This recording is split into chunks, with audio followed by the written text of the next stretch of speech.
எசேக்கியேல் 7ஆம் அதிகாரம் 16ஆம் வசனம்.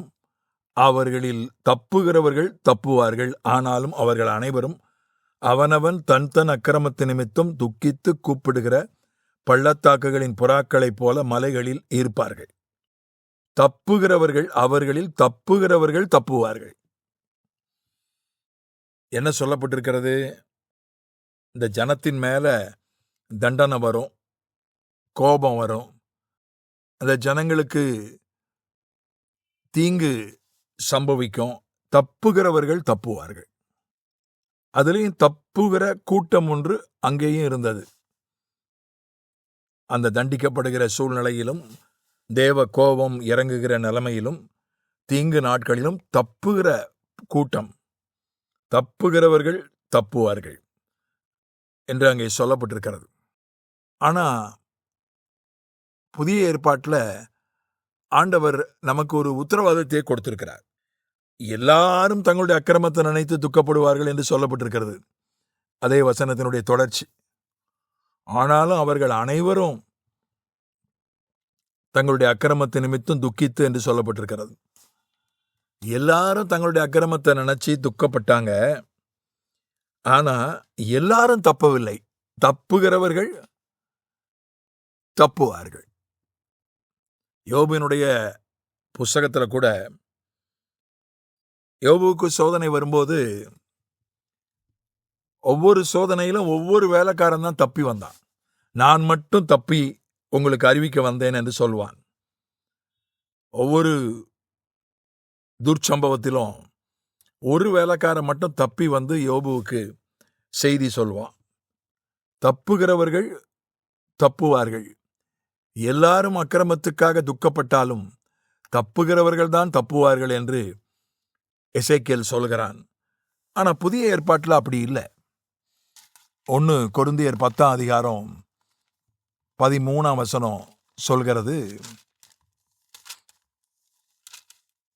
சோதனையோடு கூட சோதனைக்கு தப்பி போகும்படியான போக்கையும் உண்டு பண்ணுவார். மனுஷருக்கு நேரிடுகிற சோதனையே அல்லாமல் வேறே சோதனை உங்களுக்கு நேரிடவில்லை.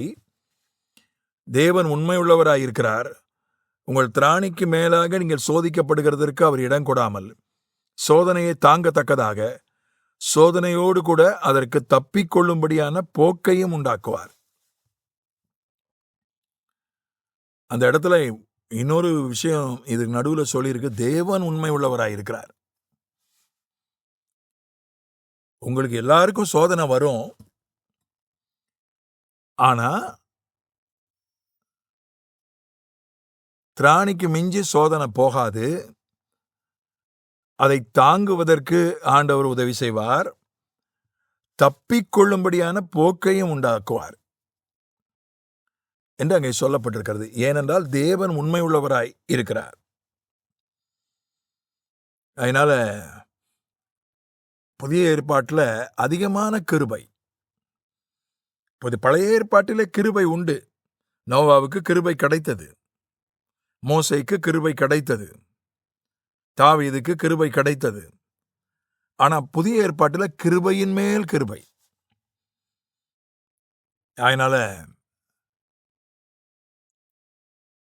எல்லாரும் தப்பி பிழைக்க முடியும். கர்த்தருக்குள்ள இருக்கிற அத்தனை பேரும் சோதனை காலத்தில் எவ்வளவு சோதனை வந்தாலும் அதை தப்பி போகக்கூடிய ஒரு போக்கை ஆண்டவர் உண்டாக்குகிறார். எல்லாம் சுற்றி சூழ்ந்து கொண்ட மாதிரி தெரியும். எல்லா பக்கமும் சுற்றி வளைக்கப்பட்டு விட்டோம், நாம் இனி தப்புவதற்கு வழி இல்லை, நம் கதை முடிந்தது என்று நினைப்பது போல இருக்கும். ஆண்டவர் கடைசி நேரத்தில் ஒரு வழியை திறந்து நம்மை வெளியே கொண்டு வந்து விடுவார். இதை நீங்களும் பார்த்திருப்பீர்கள். உங்கள் வாழ்க்கையில் நீங்களும் அதை பார்த்துருப்பீங்க. நானும் பல நேரங்களில் பார்த்து பார்த்து பழகினதுனால தான் எனக்கு அது அப்படிப்பட்ட சூழ்நிலைகள் வரும்போது நான் பதறுவதில்லை. ஆண்டவர் ஏதாவது கடைசி நேரத்தில் ஏதாவது ஒன்று செய்வார், ஒரு வழியை திறப்பார்னு நான் ரொம்ப கூலாக இருப்பது உண்டு. என்னை சுற்றி இருக்கிறவங்களாம் ஆச்சரியப்படுவாங்க, என்னடா அந்த மனுஷன், சில நேரங்களில் ஊரே கலவரப்பட்டு இருக்கோம், நான் ரொம்ப கூலாக உட்காந்துருப்பேன். ஆச்சரியப்படுவாங்க, என்ன நீங்கள் இவ்வளோ கூலாக உட்காந்துருக்கீங்கன்னு சொல்லுவாங்க. அதனுடைய காரணம் அதுதான். தப்பி போகும்படியான போக்கை உண்டு பண்ணுகிறவர். ஏனென்றால் அவர் உண்மை உள்ளவர். அதனால நாம் பயப்பட வேண்டிய அவசியம் இல்லை. திராணிக்கு மிஞ்சி அது போகாது. நாம் எவ்வளவு தாங்க முடியும்னு அவருக்கு தெரியும், நமக்கு தெரியாது. நான் அடிக்கடி பயன்படுத்துகிற வசனம் இந்த வசனம் 1 கொரிந்தியர் 10:13. திராணிக்கு மேலாக நீங்கள் சோதிக்கப்படுவதற்கு அவர் இடம் கொடாமல். நம்முடைய திராணி எவ்வளோன்னு அவருக்கு தெரியும். நம்முடைய தாங்குகிற சக்தி, நம்முடைய எலாஸ்டிசிட்டி எவ்வளோன்னு அவருக்கு தெரியும். கெப்பாசிட்டி எவ்வளோன்னு தெரியும். திருவள்ளுவர் சொல்றாரு, ஒரு வண்டியில இவ்வளவுதான் சுமை ஏற்றலாம்னு இருக்கு. அதுக்கு மேல 1 மைல் இறக அதிகமா அந்த வண்டியின் மேல ஏற்றினாலும் அதனுடைய அச்சு உடைந்து விடும் அப்படின்னு திருவள்ளுவர் சொல்றார் திருக்குறள்ல.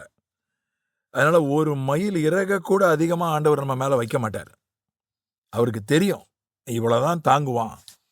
அது பலவீனமா இருக்கலாம், அது பிரச்சனைகளா இருக்கலாம், போராட்டங்களா இருக்கலாம், தேவைகளா இருக்கலாம், உபத்திரவங்களா இருக்கலாம். அவருக்கு தெரியும் இவ்வளவுதான் இவனுடைய தாங்குகிற சக்தி.